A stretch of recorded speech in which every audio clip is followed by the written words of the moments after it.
Breaking news 24 hours a day. News Talk Radio 580 CFRA.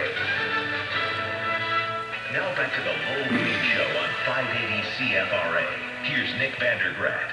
All right, let's get back to the phones. We'll talk to Julie. Hang on, Julie. There we are. Hello, Julie.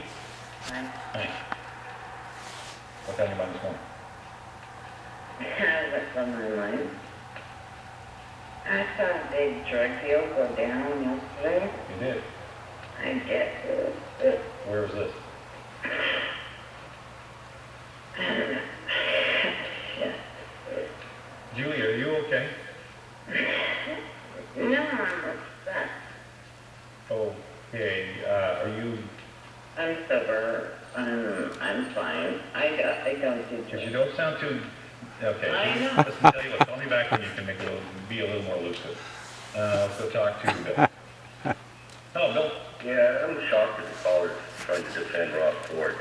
And I don't think you can compare him to McGinty. Yeah, he's making terrible decisions that are going to impact this province for years to come. But, I think what's changed is our society has changed. If you went back in the 1960s, and let's say it was our former premier that was frequenting crack houses, hanging around with drug runners and dope dealers, and all the, paying the high road for a dope house or a crack house, whatever it was.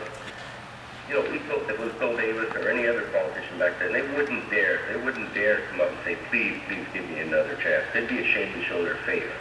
But society now has lowered its standards so much that people are finding what he did morally acceptable. And they're saying, oh, poor Rob. I don't hear anybody saying that he's... No, hang on. I don't think anybody's saying what they find it morally acceptable. They're saying he's human. He's made mistakes. That's different.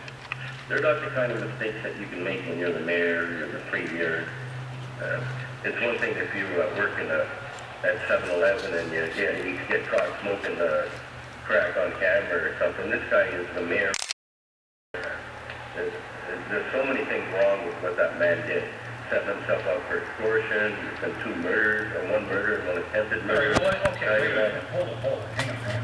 So you're saying that on one hand we have a mayor who has put himself in all these scenarios you just painted out. And on the other hand, we have a former premier who has squandered tens, if not hundreds of billions of dollars, has run a hospital ambulance service that was performed so poorly that there are about 27 people who have lost their lives allegedly because of a poorly run organization that he was responsible for. And you don't think that one's as bad as the other?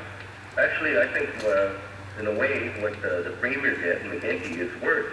But it's not criminal activity. It's a big difference. 27 people are dead. Well, then, I always felt that he shouldn't be our premier either. I was very upset. Okay, but what I'm saying, a lot of decisions he made, but this is a Rob different Ford situation. Rob Ford is guilty of a lot of things, okay?